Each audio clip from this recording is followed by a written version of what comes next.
බාධක මැදින් පීඩනය දරාගෙන සාර්ථකත්වයට යන මේ ගමනේදී ඔයාට කල්යාණ මිත්‍රයා කියලා කියන්නේ ලොකුම ලොකු අස්වැසිල්ලක්.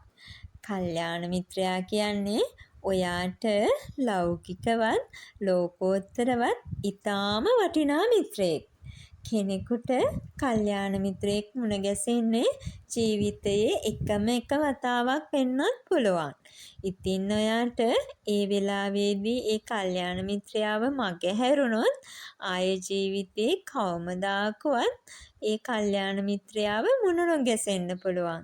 ඉතින් ඔයා බුද්ධිමත් වෙන්න ඕනේ ඒ කල්යාණ මිත්‍රයාව අඳුනගන්න. හැබැයි ඔයාට ඒ කල්යාණ මිත්‍රයා මුණ ගැසුණොත් ඔයා මෙලවත් පරලොවත් දෙකම දිනුම් කියලා මතක තියාගන්න. දැනටමත් ඔයාට ඔයාගේ කල්යාණ මිත්‍රයාව මුණ ගැහිලා ඉන්නවා නම් අද වෙනකොට ඔයා ලෞකිකවත් ලෝකෝත්තරවත් දිනලා ඉවරයි. බුදුදහමට අනුව නම් කල්යාණ මිත්‍රයාට ලැබෙන්නේ ඊටමත් උසස් ස්ථානයක්. මොකද කල්යාණ මිත්‍රයා කියලා කියන්නේ ලෞකික සැපයකට හා විනෝදයකට විතරක්ම ළඟින් ඉන්න කෙනෙක් නෙවෙයිනේ. මෙලවත් පරලොවත් සුගතිගාමී කර ගැනීමට අවසානයේ උතුම් නිවන් මඟ සාක්ෂාත් කර ගැනීමට උපකාර වන සැබෑම ශ්‍රේෂ්ඨ මිත්‍රයෙක්. එක දවසක් ආනන්ද හාමුදුරුවෝ බුදුරජාණන් වහන්සේගෙන් විමසා සිටියා නිවන් මඟෙහි අඩක්ම රඳා පවතින්නේ කල්යාණ මිත්‍රයන් මත නේද කියලා. එතකොට අපේ බුදු පියාණන් වහන්සේ ඒක නිවැරදි කරමින් මෙන්න මෙහෙම දේශනා කළා. ආනන්ද එසේ කියන්න එපා. නිවන් මඟෙහි අඩක්ම නෙවේ. මේ මුළු මහත් නිවන් මඟම රඳා පවතින්නේ කල්යාණ මිත්‍ර සම්පත්තිය මතයි කියලා.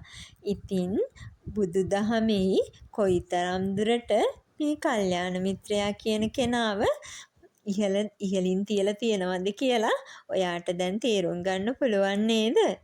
මේ ලෝකේ පහළ වුණු ශ්‍රේෂ්ඨතම කල්යාණ මිත්‍රයා තමයි අපේ බුදු පියාණන් වහන්සේ. අපිව මේ භව රෝගයෙන් මුදවලා සසර දුකින් මුදව ගන්න අපිට මුණ ගැසුණු අසිරිමත්ම කල්යාණ මිත්‍රයා තමයි බුදු පියාණන් වහන්සේ. ඔයාලා දන්නවද?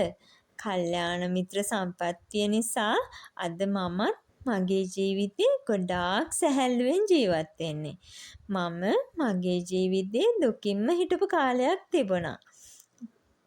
මටත් ඒ වෙලාවේදී මෙන්න මේ කල්යාණ මිත්‍ර සම්පත්තිය මුණ ගැසුණා. එදා ඉඳන් අද දක්වා මේ වෙනකම් මගේ ජීවිතේ ලොකුම ලොකු වෙනසක් සිද්ධ වුණා. මම සතුටින් ඉන්නේ ඒ හින්දා. ඉතින් මේ කල්යාණ මිත්‍ර සම්පත්තිය නිසා තමයි මගේ බුදු පියාණන් වහන්සේ දේශනා කරපු සද්ධර්මය. සද්ධර්මය ශ්‍රවණය කිරීම තුළින් මගේ හිතේ තිබුණු දුක ඇත්තටම කියනවා නම් නැත්තටම නැති වෙලා ගියා. ඉතින් මේ ශ්‍රී සද්ධර්මය කනට වැටෙන මීපැණි වගේ. දීඝනිකායේ සිගාලෝවාද සූත්‍රයේ බුදු පියාණන් වහන්සේ සැබෑම කල්යාණ මිත්‍රයන් 4 දෙනෙක් ගැන පැහැදිලි කරලා තියෙනවා. ගොඩක් වෙලාවට ඔයා මේක අහලත් ඇති.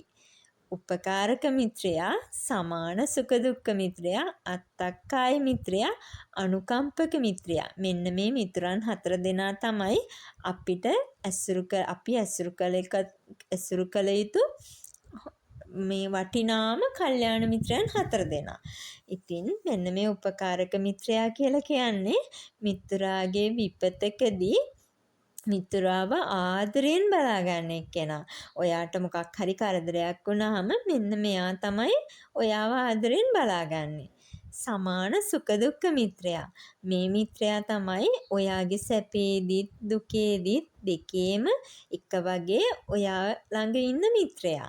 ඉතින් මෙයා ඔයාට සැපක් එන විටත් දුකක් එන විටත් දෙකේම ඔයා ළඟ රැඳෙමින් ඔයා ළඟම ඔයාට සැපේදී ඔයත් එක්ක සතුට වෙමින් දුකේදී ඔයත් එක්ක දුක් වෙලා ඔයාට මේ ඒ දුකෙන් මිදෙන විදිය කියලා දෙන මිත්‍රයා තමයි සමාන සුඛ දුක්ඛ මිත්‍රයා කියන්නේ.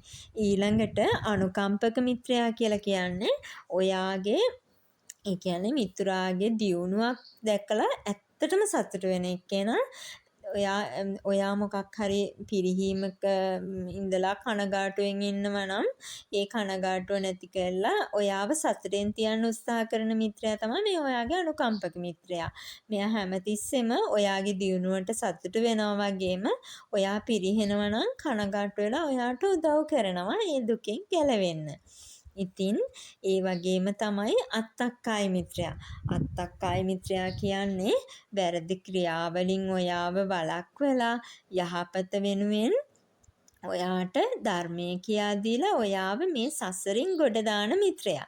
ඉතින් මෙන්න මේ මිත්‍රයා දවසක ඔයාට හම්බුනොත් නම් මෙන්න මෙයාව නම් අතාර ගන්න නම් එපා.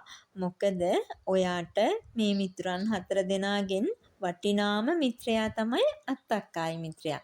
මොකද මට නම් මගේ ජීවිතේ හම්බෙච්ච ලස්සනම ආදරණීය මිත්‍රයා තමයි මේ අත්තක්කායි මිත්‍රයා. ඔයාට අනිත් මිතුරන් 4 දෙනාම නැතත් මුණ නොගැසුණත් අත්තක්කායි මිත්‍රයා මුණ ගැසුණොත් ඔයා ජීවිතේ සතුටින් ගෙවන්න පුළුවන් වෙනවා ඔයාට. ඔයාට ඒ සතුටින්දම ඔයාගේ ජීවිතේ සාර්ථක කරගන්නත් පුළුවන් වෙනවා. ඉතින් කවමදාකවත් මෙන්න මේ අත්තක්කායි මිත්‍රයා මුණ ගැසුණොත් නම් එයාව නම් අතෑර ගන්න නම් එපා. ඉතින් බුදුන් වහන්සේ මෙලව ජීවිතය සාර්ථක කරගන්න කාරණා 4ක් දේශනා කරලා තියෙනවා. ඉන්න එකක් තමයි කල්යාණ මිත්‍ර සම්පත්තිය කියන්නේ. කල්යාණ මිත්‍රතාවය කියන්නේ. ඉතින් බලන්නකො කොයිතරම් දුරට මේ කල්යාණ මිත්‍රයා කියන කෙනාව බුදුරජාණන් වහන්සේ වර්ණනා කරලා තියනවද? කල්යාණ මිත්‍රයාට කොච්චරනම් තැනක් දීලා තියනවද?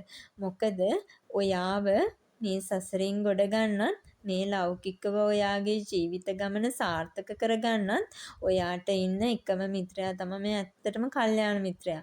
කල්යාණ මිත්‍රයේ ජීවිතයට ලබා ගන්නත් ඔයා ගොඩාක් පින් කරලා තියෙන්න ඕනේ.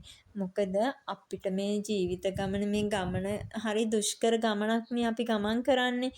එතකොට අපිට කවුරුම හරි කෙනෙක් ඉන්නවා නම් අපේ ජීවිතේ අපේ ළඟින්ම රැඳිලා අපිට මාර සැහැල්ලුවක් හිතට. ඉතින් මේ සමාජයේ ගොඩාක් ඉන්නේ අපිව වටන අය.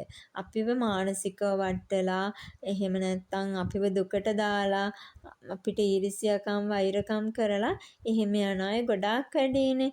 ඉතින් ඒ යන ගමනේදී මෙන්න මේ කල්යාණ මිත්‍රයන් 4 දෙනාගෙන් එක්කෙනෙක් හම්බුණා කියන්නේ ඔයා හරිම වාසනාවන්තයි.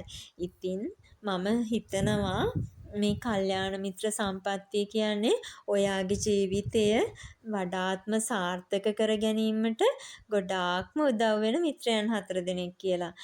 මම ඔයාට හදවතින්ම ප්‍රාර්ථනා කරනවා මේ මිත්‍රයන්ගෙන් එක්කෙනෙක් හරි ඔයාගේ ජීවිතයට හම්බ වෙලා ඔයාගේ ජීවිතේ වඩා සාර්ථක වෙන්න කියලා. අනිත් එක මේ කල්යාණ මිත්‍රයන් 4 දෙනා ශ්‍රද්ධා, සීල, ත්‍යාග, ප්‍රඥා කියන ගුණයන්ගෙන් යුක්තයි. ඔයාගේ ජීවිතය කවදාවත් මම කියන්නේ නැහැ මේ මිතුරන් 4 දෙනා හින්දා.